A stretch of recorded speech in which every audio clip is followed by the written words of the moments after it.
ดอกโรนงามเนี่ยดอกโรน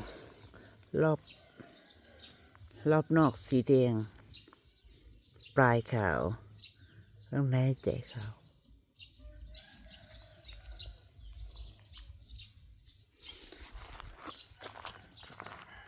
เดี๋ยวกระปงหยอดบรืด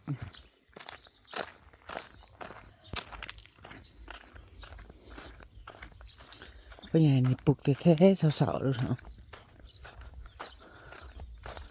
เพิ่นมาอุ่นอัวอย่างติดไผ่อังดูสิกันก็สวัสดีจ้าสวัสดีค่ะตื่นมาเข้าสวนบันไลโอ้ยพี่น้องเอ้ยมาว่าสิมาต่อพะยางพี่น้องเพิ่นพาต่ออยู่ข้างบนเนาะก็เลยบ่ได้พี่น้องกาวมันบ่เคยประสบการณ์บ่มีเนาะ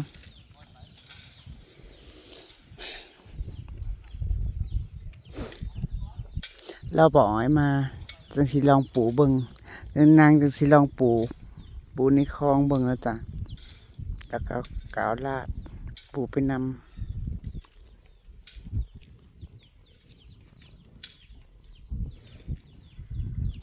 ที่หลายคนแนะนำนะมันที่เขามีประสบการณ์นะมันก็ดีอย่างเดียวแต่เขาก็บอกฟังนะเด็กน้อง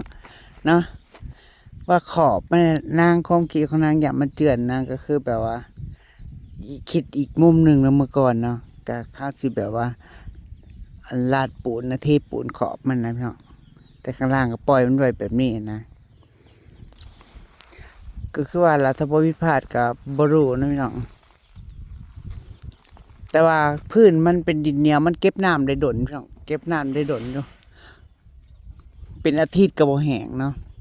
แต่ว่าที่อยากปลูกก็คือแบบขอบมันบ่มีหินมีอย่างอันเดียวพี่น้องอันนี้เป็นแค่หินถมระยะมันเจือนลงที่อยากปลูกบ่แน่อาจสิบ่ได้ปลูกพี่น้องถ้าพยางบ่ผ่านก็อาจสิได้ปล่อยน้ำลงไปเลยถ้าขอบมันก็ค่อยไหวเท่านึงนะหายามมันเจือนอาจจะเอาปูนแหลดด้วยจังใดปลุลองดู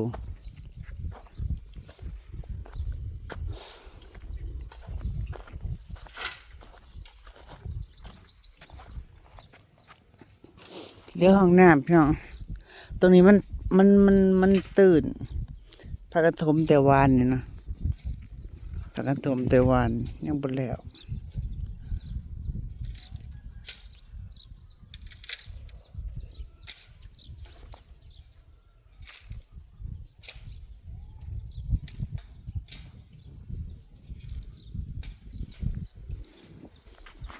เฮ็ดจะเฮ็ด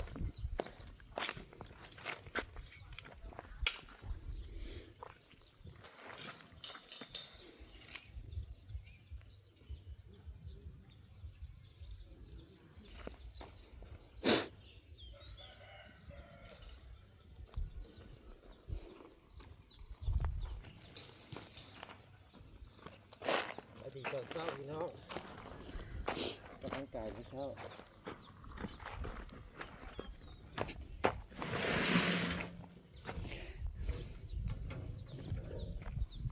ก็ได้ตอนนี้พี่น้องจะมาแล้วก็ฮ้อน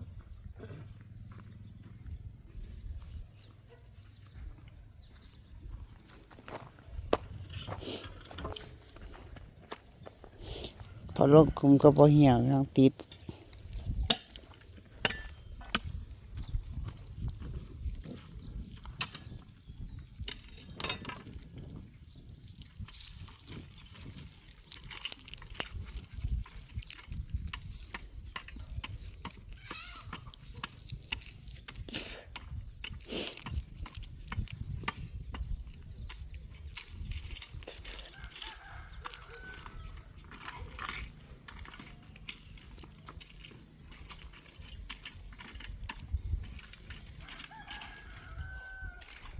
โอ้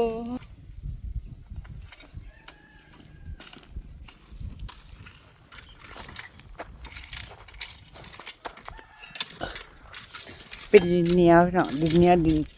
ผสมหินน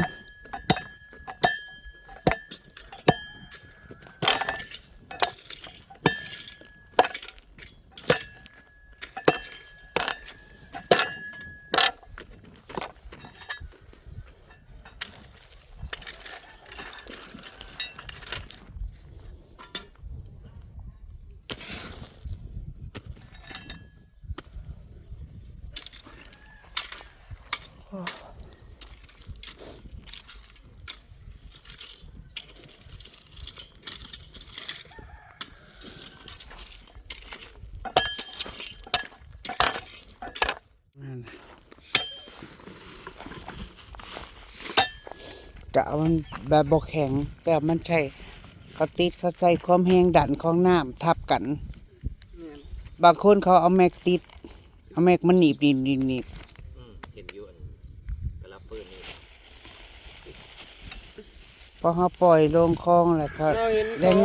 น้ำมันดันกันแล้วมันอยู่ เขาเห็นนะเขามีแต่เขาไม่ได้บอกว่าอยู่บ่อยู่เนาะเขาบอกแต่เขาปูแล้วก็เขาติดเขาปูเขาท่าอ้อมน้องเลยโมเมนต์เขาสีแบบมาติดไปนั่นเลยเขาท่าไปซะก่อนท่าไปอ้อมน้องเลยก็ปะจังหน่อยยังมาติดไปติดเลยก็ปล่อยน้ำลงเลยหรออยู่บ่อยู่ก็ แสดงว่าได้มาติดจุดแคบหนองเลยยังตาเบิด แน่นเขาติดอยู่ในน้องเลยโป้งผาไปแล้วก็ป้ายทีหน่อยเสร็จทำความสะอาด ฐานน้องกว้างนะเขาฐานน้องกว้างค้าแนวเต่งซื่อๆแล้วเขาใส่เปิดน้ำลงแรงดันน้ำมันกดลงเองมัน แล้วมันอยู่ แต่วันนี้เอาไปปูนะมีห้อยเหยียบนั่นมันสอดอ้อยมึงระวังเด้อปูนะเหยียบกับมังหินนะมันสอดได้แป๊บเดียวมันก็สอดขึ้นมา กันนั้นแล้วเขาจะปูในหนอง เหยียบแป๊บเดียวมันก็สอดขึ้นมา ให้ชิมมันก็โชด มีพื้นหนึ่งห่วยนะ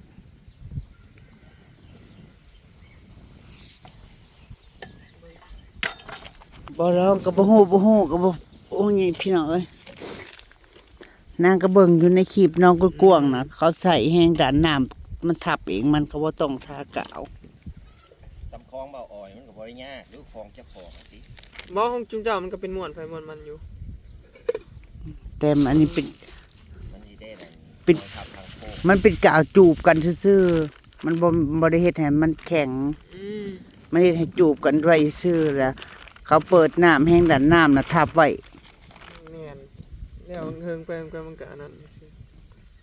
เขาใส่แล้วเขาเทนเปิดน้ำใส่รู้แล้ว มาลองมึงพี่น้อง นี่ แค่ให้มันติดกันซื่อๆสิว่าแล้วก็ได้ มันสิเป็นแบบคือกันกับกาวอ่ะนะเด้ อืม กาวฮอตต่อท่อได้ อืม ต่อท่อแป๊บนั่นเลยอันเดียวกันนั่นแหละ ลองส่วนหนึ่งก็ได้ พอ มันบ่แข็งโต จักหน่อย แล้ว ก่อ มัน จักหน่อยก่อน ครับ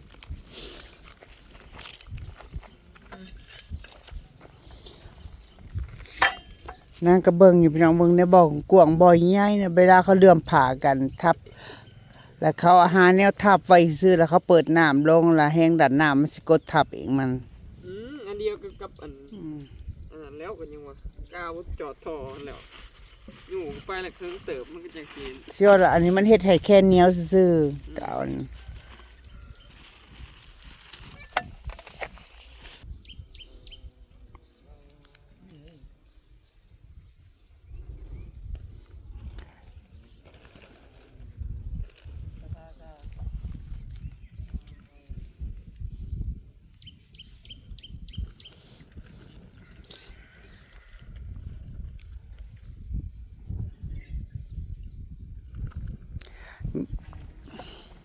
เขาว่าปีต่อไปนะเขาว่าบ่แบบหลายปีแบบพายางมันผ่านคุณแล้วก็มันเป็นคุณแล้วเขาเลือออกปล่อยน้ำใส่เลย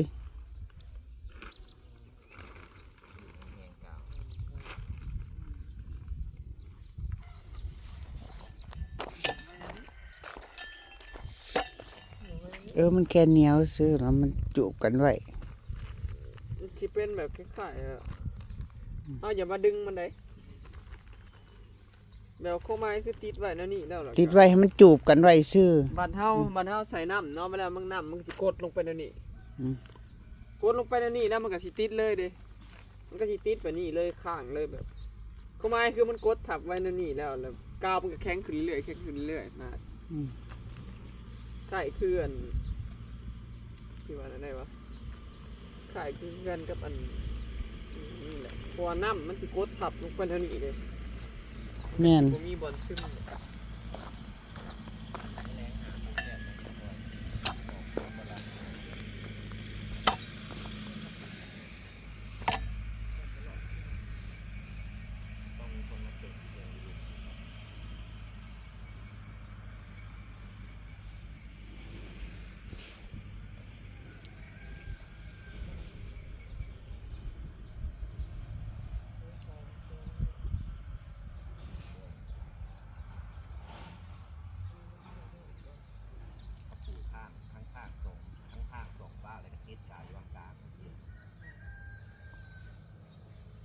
มันยากว่ามันโตกันอย่าถ้ามันแค่นเดียวกันบริยากอย่างดี แม่น แค่นเดียวกันมันปูแล้วเลย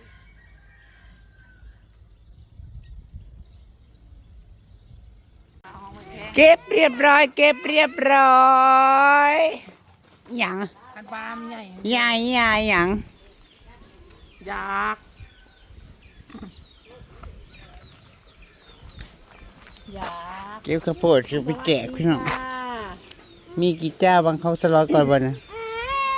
ไปแพงนั่นหลุดนั่นหลุด ใครที่ไปแจกก่อนอันใดก่อน เออ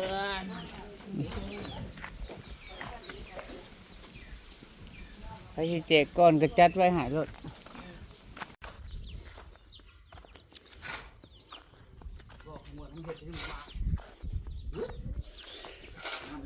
ส่วนขึ้นแล้วก็ส่วนลงสวัสดีค่ะ บอกตาจอนละ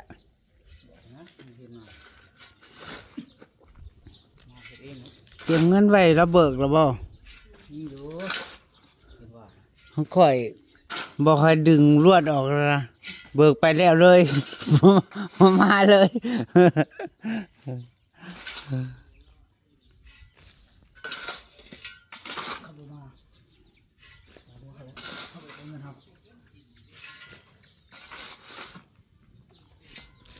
กระเติบนึงอยู่มันลายอยู่เอาเขาลายพด ว่างคนอันน้ำมันทำวาสกุลเขาจะรุ่นหัวปลูกพักใส่มันกลนบ่ได้ที่บ้านตัวฝนตกลินมาทำ วาสิสะลงแล้วก็เลยบริษัท ง่ายปลูกพักใช่เลยมันกลนลงมาได้คนน้ำคนลิน ใครยังมันกดง่ายอยู่ด้วยนะช่วยอยู่ มันคือบริญญานะ มันก็ผงอยู่กระเติบนึงอยู่พี่น้อง มันด่ามันบ่เปื่อยมันคือที่ใช้เขาจะดูดูผมนะเขาเห็นดูเห็น เห็ดอยู่ในห่มพอเห็ดอยู่ มากกับเจ้าของเห็ดเอง ตะกี้คอยก็ว่าเอาเสียเข้าดินกองไว้จะกองช่องกองไปเดินว่ามึงเป็นบ้าบอกย้ำฝนมันแจบไปที่มันนั่งคุดมึงเราอ่ะก็เลยบ่เอา แต่แรกว่าอย่ามากองไว้เดิ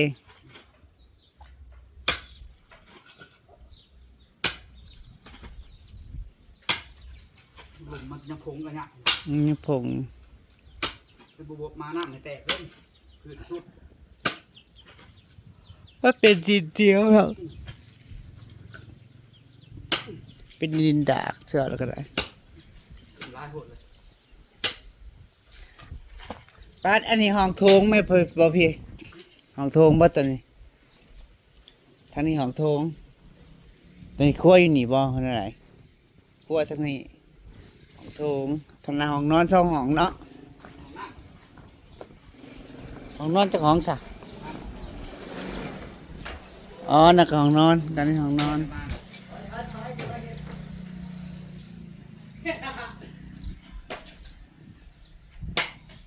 ได้เลย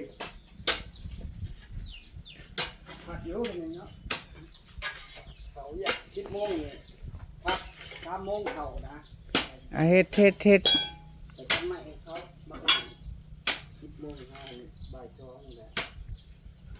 มันแรงมันก็แรง พังเบิ่งบันไลใส่ไก่เฮ้ย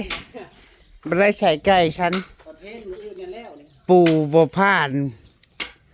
โอ้ยเจ้าใช้ชีวิตเทแบบอยู่ บอกว่า ใช้พวกเธอเทแบบให้เทคานกันเจือนน่ะดิ มันก็เจือนบอก ย่าน เฮ้ยจะไปย่านเพราะมันบ่เจือนดอกมันจะเจือนเนาะบ่เจือน บ่ตะพังมันน่ะนะอยากเทกันคานมันสิ แล้วจนกันลดนี้กันลดเจือนนำไรลงนะ หาแบบไปเทสิบ่ได้ใส่ผ้าหยางมันไล่ นั่นน่ะครับ ซื้อมันจะ7-8,000 ใส่ขยะ สิบ่ได้ใส่แล้วคือทรง ใส่อีกนิดเล่นของมันป่ามันก็สิใหญ่ตัวเนาะ ไงไว้กว่าเนาะน้ำบ่อนั่นเนาะ มันก็สิใช้ มันสิได้มีออกซิเจนน้ำเนาะใส่ผ้าหยางขึ้นฝนตกไหม้ขึ้นนอกตายเบิดป่า อันนี้มันอื่นต้นเพลนใช่ป่ะต้นแขนต้นอื่นต้นเพลนเอามาจนแล้ว อันใดแล้วใด เล่นขุดอันนี้ สมาเก่งโพดเถอะโว้ย เก่งนะเอาใจนะ เต็งคิดบ่ได้มานั่งเล่นมานำเบิดคืนช็อตแจ้งบ่ จะได้บักไม้แล้ว3 โมงให้เข้างานนั่นเฮ็ด ไป เมาบ่เฮือนอันใด เอาแล้ว เมาเลย เฮามักเมาเฮาน่ะ งั้นเมาก็จบไป มันบ่อันน่ะลีอ่ะก็ครับเบิ่งว่านี่แบบพูดอย่าปล่อยมือนะ อืม นี่จะเคยเข้า ใครอยู่ดอกตัวเฮ็ดเก่งอยู่ โอ้ยจะไปเว้าเพื่อแห้งบ่ได้มีเฮ้ยผมมี เฮ้ยแม่นกูเฮาเฒ่าไปแล้วเฮ้ยบ่คือสมัยเฮายังหนุ่มๆเนาะ เฮ็ดหยังก็โพงพางเออ ย่างเฮาทำได้เฮาก็เอากินได้ใหม่นะ อืม ผู้เดียวได้มัน ซุมื้อนี่ก้มฉันมันก็ปวดแอวแล้ว เบิ่งเลยว่าไปเสียได้เถอะว่าปาดน้ำพูดใหม่นะ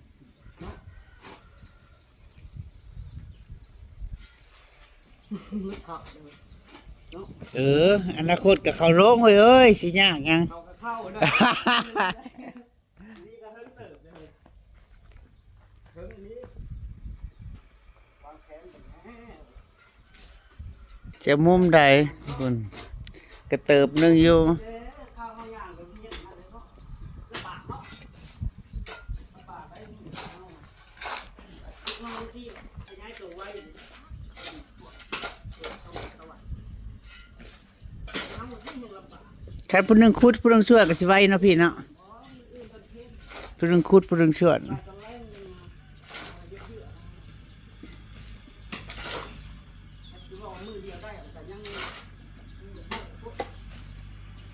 มันสูงหลายนะพี่น้องก็เลยสิขุดลงประมาณหลุมคานหน่อยหนึงพอดีเขาเทเลยพี่น้องพอดีเทพื้นก็เลยส่วนออก หลายคนก็ถามมาเบิดงบเท่าไรแล้วบ้านสาววันนี่นางกับบรูประมาณแสนๆนึง ได้รวมแล้ว2 แสนเลยได้ อยู่ในหลัก2 ทั้งเอาดินเขาทั้งตั้งเสาทั้งมุงทั้งหยกโค้งเบิด2 แสนไปแล้ว2 บาทว่าจะไปทำอันพอถามบอกแป๊บเดียวอันยกพร้อมหลังคานี่เราก็เฮ็ดแมันบ่ยกพร้อมยกหลังคาพร้อมสิเมาส่วนหนึ่งจังซี่นะ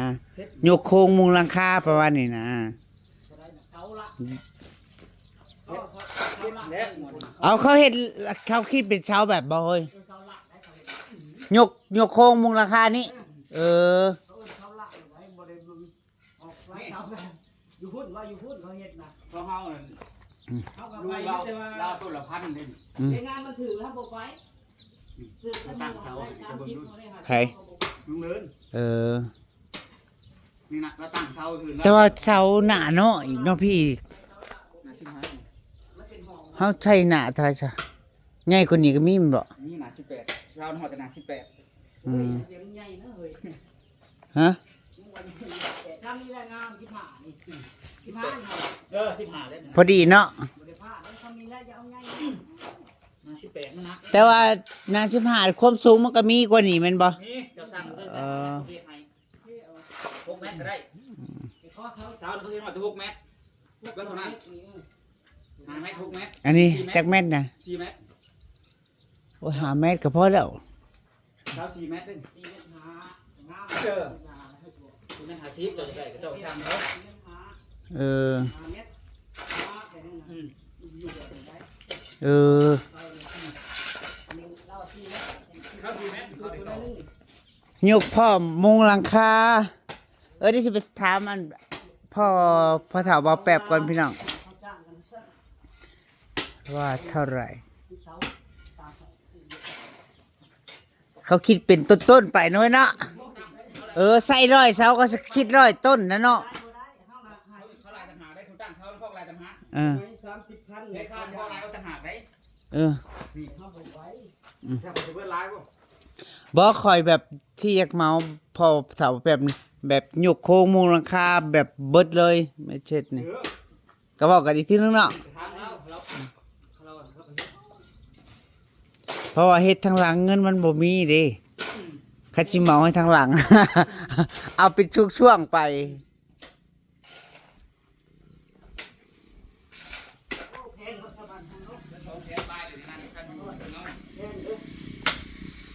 ว้ายปานนี้ก็เพิ่นแล้วก็ลักล้านนั่นแหล้วเฮ้ยผมมาแก้วในบ้านนั่นล้านป่ายเลยนะ เขาจะอยู่ได้ดิขนาดชั้นนี้ยังเบิด200,000 กว่าเลย